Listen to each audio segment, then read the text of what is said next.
नमस्कार, capital TV Uttar Pradesh देख रहे हैं आप। मैं हूं आपके साथ सबा शाहिद शेख। उत्तर प्रदेश में आरएलडी और सपा गठबंधन को लेकर 2024 के लोकसभा चुनाव लड़ने पर सस्पेंस बना हुआ है।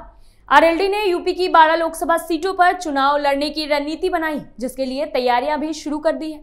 सपा अगर इतनी सीटें नहीं देगी तो गठबंधन को लेकर नए विकल्प पर कदम बढ़ा सकती है। ऐसे में बड़ा सवाल ये उठ रहा है कि क्या सपा प्रमुख अखिलेश यादव आरएलडी चीफ जयंत चौधरी के मन की मुराद पूरी करेंगे? देखिए रिपोर्ट।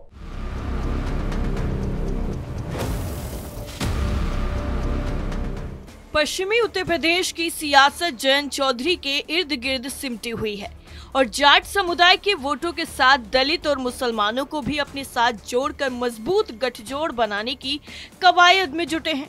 इसी सिलसिले में आरएलडी पश्चिमी यूपी की 12 लोकसभा सीटों पर चुनाव लड़ने के लिए चिन्हित किया है, जिसमें बागपत, कैराना, मथुरा, मुजफ्फरनगर, बिजनौर, नगीना, अलीगढ़, बुलंदशहर, अमरोहा, हाथरस, फतेहपुर सीकरी और मेरठ सीट शामिल हैं।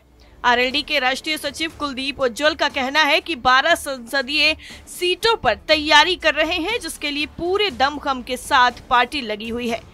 गैर जाट समुदाय वाले गांव में सामाजिक समरसता का कार्यक्रम भी चला रहे हैं, ताकि एक मजबूत समीकरण बनाया जा सके। पश्चिमी यूपी के 1500 गांव में अभियान चलाया जा रहा है, जहां पार्टी के नेता और कार्यकर्ता अलग अलग समुदाय से बातचीत कर रहे हैं, ताकि 2024 में मजबूती के साथ उतर सके। कुलदीप उज्ज्वल ने ये भी बताया कि पश्चिमी यूपी की 12 लोकसभा सीटें वो हैं जहां पर जाट और मुस्लिम वोटर निर्णायक भूमिका में हैं।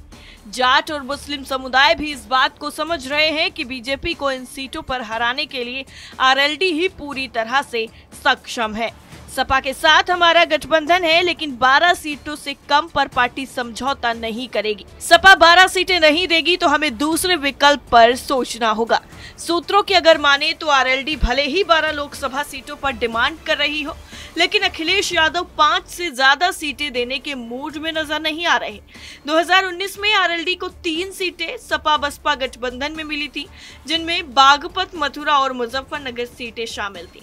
आरएलडी इन तीनों सीटों में से एक भी सीट नहीं जीत सकी थी, जबकि मथुरा बागपत में जयंत चौधरी और मुजफ्फरनगर में चौधरी अजीत सिंह चुनाव लड़े थे। इसके बाद भी पार्टी का खाता नहीं खुला था। हालांकि पश्चिमी यूपी की सियासत अब बदल चुकी है और जयंत चौधरी की राजनीतिक ताकत बढ़ी है, इसलिए बीजेपी भी जयंत चौधरी को साथ लेना चाहती है, जिसके संकेत 2022 चुनाव में केंद्रीय गृह मंत्री अमित शाह ने दिए थे। पश्चिमी यूपी में जयंत ये बात जानते हैं कि उनके बिना विपक्ष बीजेपी से मुकाबला नहीं कर सकता है, इसलिए उन्होंने अपनी सीटों की डिमांड बढ़ा दी है।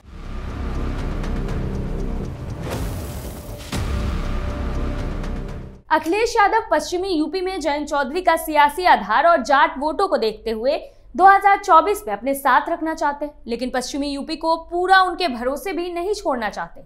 इसकी वजह यह है कि पश्चिमी यूपी में जयंत एक बार मजबूत हो गए तो फिर सपा के लिए अपने को मजबूत रख पाना मुश्किल होगा, क्योंकि वेस्ट यूपी में सपा का कोर यादव वोटर नहीं बल्कि मुस्लिम मतदाता है। मुस्लिम वोटर्स एक बार अगर सपा से छिटक कर जयंत के साथ चले गए तो फिर उसके दोबारा से वापस आने की संभावना कम हो जाएगी। इसलिए अब ये देखने वाली बात होगी कि क्या अखिलेश यादव 2024 में जयंत चौधरी के मन की मुराद को पूरा कर पाएंगे या नहीं। फिलहाल के लिए इतना ही। बाकी तमाम बड़ी खबरों के लिए देखते रहिए कैपिटल टीवी उत्तर प्रदेश। नमस्कार।